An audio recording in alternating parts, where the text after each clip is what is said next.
intelligence agency that is in Iraq's semi-autonomous Kurdistan region, saying that the UK rather neglected its warnings about Takfiri insurgents, or extremists rather, in Iraq. Kurdistan's security agency says that it tipped off the CIA and the MI6 5 months ago, outlining the ISIL's planned seizure of northern Iraq. However, the Kurdish officials say the American and British governments failed to take action and ignored repeated warnings. Meanwhile, a senior official at the Kurdish intelligence agency has said that an estimated 4,000 foreign militants are currently fighting for the Islamic State of Iraq and the Levant, and he says more than 400 of the foreign insurgents are British nationals. Go quickly now to Portland. Mr. Mike Harris, editor of Veterans Today, with us to share his thoughts with us.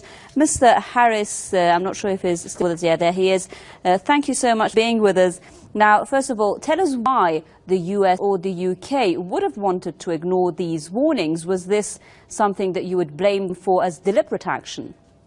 Oh, I would absolutely think this is a deliberate action. You look at how rapidly the Iraqi security forces fell, and you look at the windfall of pre-positioned U.S. equipment that was waiting for them there.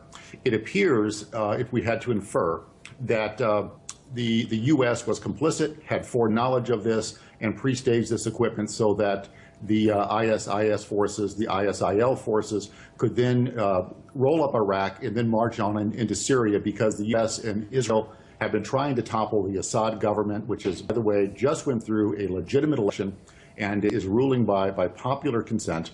They want to bring him down. And all of these things, they don't have a legitimate cover for it. So they're using a surrogate in the ISIS in order to bring down the Syrian regime. So right now, John Kerry is in Iraq. Iraq has been asking for U.S. military assistance to fight these insurgents. What do you think the two sides are right now discussing in terms of how the United States may or may not get involved? Well, that's the issue right there. Does the U.S. come clean and own the fact that they've been supporting the ISIS and the backers of it? They are they're providing material support for terrorists. Or does the U.S. continue with the charade that we're actually trying to bring peace and justice into Iraq? That's really what Kerry is trying to do. He's trying to parse his words very carefully, because the U.S. does not want to be seen as someone who is aiding terrorists in this world. They want to be seen as those who are fighting terrorists. Yet it's very obvious that the U.S. is up to their eyeballs in this.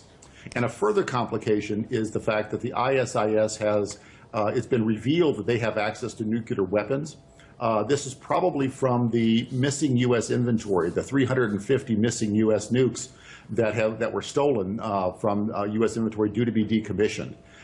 This is a very, very frightening situation. This is as bad as it gets. It shows the level of corruption within the U.S. intelligence and within the U.S. security apparatus. And one thing about it, corruption and effectiveness do not go hand in hand. The U.S. is an unmitigated failure.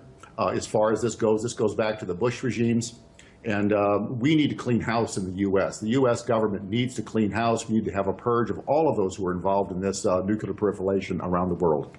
And just quickly before we let you go, Mr. Maliki, the Iraqi Prime Minister, has said that the ISIL, these Takfiri extremists, in his words, are posing a threat to the region and even the world.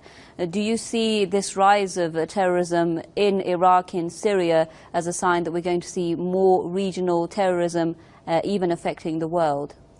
Absolutely, because terrorism is the modern way of warfare. The U.S. has proved that traditional warfare does not work. Iraq was an abysmal failure for the U.S. Afghanistan was a failure for the U.S. The only effective means they have to flex their muscles and to force policy out there now is terrorism. I hate to say this, but the U.S. is behind this. Israel is behind this. Saudi Arabia is behind this. And like I said, it's time to clean house. It's time to re-examine our priorities as a country. Thank you very much, Mr. Mike Harris, editor of Veterans Today, with us there live from Portland.